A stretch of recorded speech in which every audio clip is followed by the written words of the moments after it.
Good morning, Waldport Middle and High School. Today is April 22nd, 2024.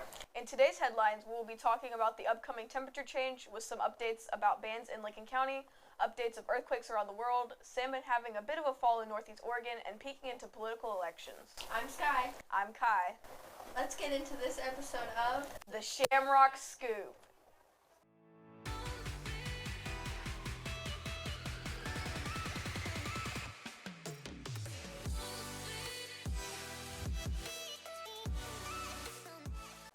Be careful. Fire season is coming in hot and beginning halfway through May and ending in October. The Lincoln County Commissioners decided to crack down on the rules this year, making a bold decision and banning fireworks year-round instead of just during fire season.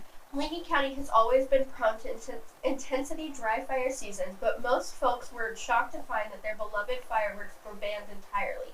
Fireworks can be wicked fun, but it's important to think about the impact it has on sensitive coastal community around us. On March 21st, during an informal work session, the Florence City Council looked into finding a potential location inside city limits for the homeless to use as a temporary shelter. City Manager Aaron Reynolds stated that the informal work session is scheduled for council staff to talk about policies regarding emergency shelters and emergency shelter codes. Aaron said there will be a public meeting on April 29th that will allow the community to be able to input. The Community Development Director, Wendy Farley Campbell, said that if there were to be an area held for the homeless to stay, there would not be a bunch of cars and tents that would be one. Scientists are predicting that there is about a 37% chance that a megathrust earthquake of 7.1 plus magnitude in the fault zone will occur in the next 50 years. This event will be felt throughout the Pacific Northwest. We don't know when the big one will hit, but we do know that plenty of little ones have been trying to get our attention. Oregonians use the hearing of the little quakes here and there, most of them in the Pacific Ocean, magnitude 4.5 or more. As of April 10th, 505 earthquakes have happened and have affected the West Coast. The United States has been tectonically active since the supercontinent Pangaea broke up 200 million years ago. What is a fault? A fault is a zone between two blocks of rock. During an earthquake, the rock on one side of the fault suddenly slips. This reaction can happen both quickly or slowly. Let's pause here and head over to sports. Hey guys, it's me, Cassidy, and today we are here with Desiree in the Help Center. She has some special news for you. We have special free prom dresses for everyone. We don't have enough for everyone, but anybody is eligible to come and get a free prom dress if they want to come to the Help Center, talk to me or Miss Jenna, and we can see if we've got something that works for you. Yeah, you can stop by there anytime or send an email if you need some help getting a prom dress. Yeah, we can set up times and appointments that work for the students, and we'll figure it out, and we'd love to give them out. All right. You want to show some? You can't see.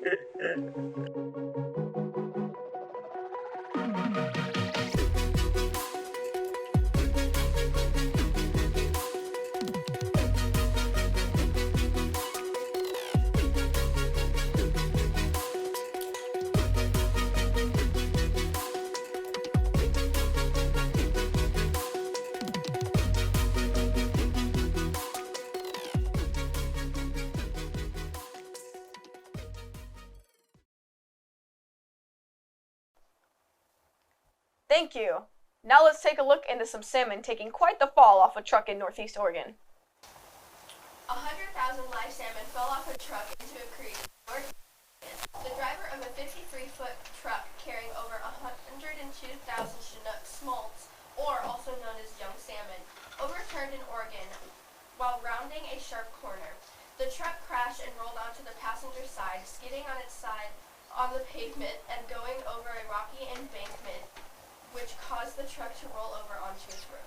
The truck was supposed to be taking the baby fish to the Imnaha River, which is a 77-mile-long watercourse in Wallowa-Whitman National Forest, but instead the truck overturned near Looking Glass Creek, which is 99.9 miles away from where they were supposed to be. Around 77,000 of the salmon made it into the creek and are expected to return into the future to eat. While a lot of the fish did survive, others weren't as lucky. Around 25,529 baby salmon died. The salmon make up 20% of the total salmon that will be released into the river this year. Due to the loss, fishery managers expect to see 500 to 900 fewer adult fish returning in 2026 and 2027, according to the Department of Fish and Wildlife. The salmon are raised in the Looking Glass hatchery and transported back, released into the Imnaha, which is to help combat threats to their population. Salmon are resilient and adaptable animals, which has helped some of them survive. Salmon are fish that can live in brackish sea, and freshwater Chinook salmon go on a long trip out into the ocean to eat and get larger while they grow up.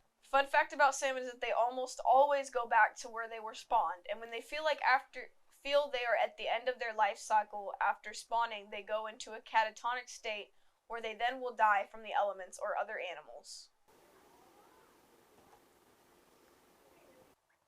As we all probably know, this year is an election year. The two candidates, Donald Trump and Joe Biden, are tied in votes according to an NPR, National Public Radio, /PBS Marist, the Marist Institute for Public Opinion, poll in which Biden is winning with a 2-point lead. Their scores were 50% to 48%. Due to both Trump and Biden running against each other in 2020, some people thought that the voters' minds were completely made up. But surprisingly, the NPR/PBS Marist poll stated that about 40% of voters are open to reconsidering the candidate they voted for last election year. The two candidates have both undergone a big change in their voter base. According to the survey, 61% of 18 to 29-year-old voters said that they disapprove of the job that Biden did overall. In Perth, Australia, scientists have made a cool discovery about spider webs and eDNA. In Western Australia Zoo and another sanctuary have found that spider webs can keep some interesting genetic stuff inside of them. It has to do with this thing called eDNA, which means environmental DNA. This means the DNA that has been collected from random places in the environment rather than directly taken off the animal. Luckily for scientists, they have found an easy way to collect eDNA, which is from spider webs. They are sticky and can catch tiny bits of information for scientists to collect and process later on. When scientists get this information, they are able to make great discoveries and detect endangered species. This is also a special technique. It has also aided in the rediscovery of the black mole. They can also use this information to protect biodiversity. Not only does this help biodiversity, but this information can also help archaeologists.